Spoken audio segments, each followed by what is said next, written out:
Hi, I'm Kevin Eikenberry, and I'm here to help you reach your potential as a leader and a human being. Welcome to Remarkable TV.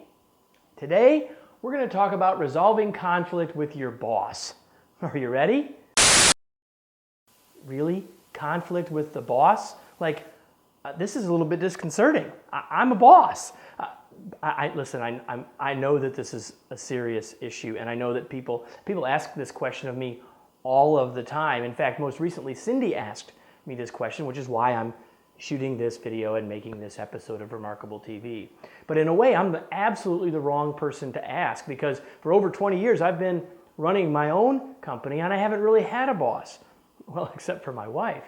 So the question is an important one, and I know that it is, and I think it comes to, and really, quite honestly, it's a bigger issue than we can talk about in a short episode like this. But there's a couple things I want to talk about first.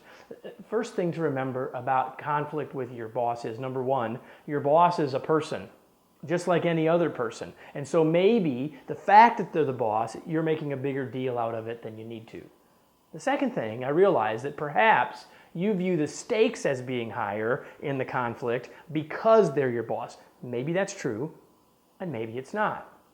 But along with the fact that the stakes or the risk that you might see is probably why I get asked this question, I think there are two other things that we can apply to any conflict situation, and here they are. Number one is, when we have greater levels of trust and better relationships with people, it's easier to resolve conflict and less likely that we will get into those from the start. But here's the problem. The problem is, while all of us would agree that we want to have a boss that we know, like, and trust, a lot of people don't spend time thinking about, how do I get that with my boss? We frame that all around the boss. Well, I want a boss that is trustworthy. Well, I want a boss that I like. But what role are you playing in flipping that around to create the trust and to create the relationship that you want? Now, I know that this doesn't necessarily solve the problem if you're already in it, but it does lead us to today's tweet. Conflict is easier to resolve when trust is higher, even if the conflict is with your boss. So the advice that I've just given you is absolutely rock solid. But if you're in the situation where, Kevin, I'm in the conflict now, I can't build the trust and work on the relationship right now, I got to deal with the conflict. I get that. Here's what I would recommend that you do.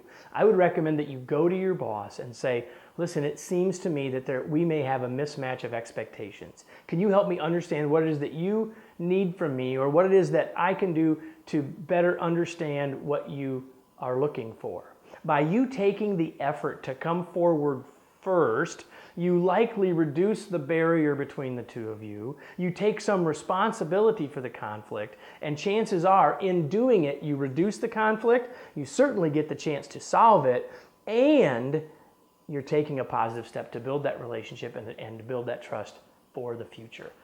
There's one thing, Cindy, that you can do, and so can the rest of us.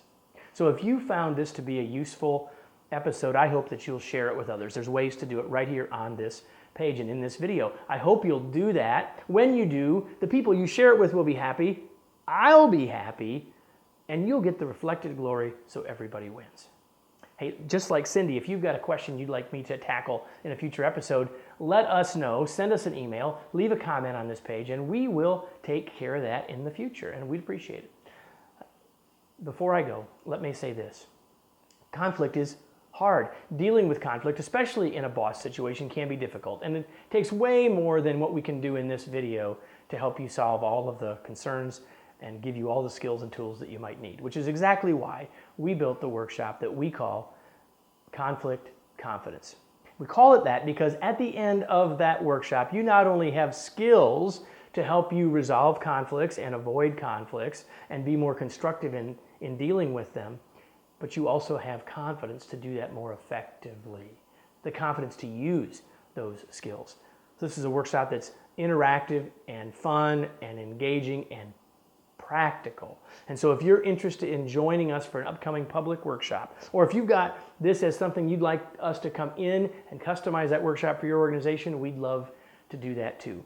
And you can take care of all that stuff by clicking on the links below. We can be in touch with you, and you can learn more right after that. We look forward to that and hope you'll do that. Thanks so much for joining me. I'll see you on the next episode.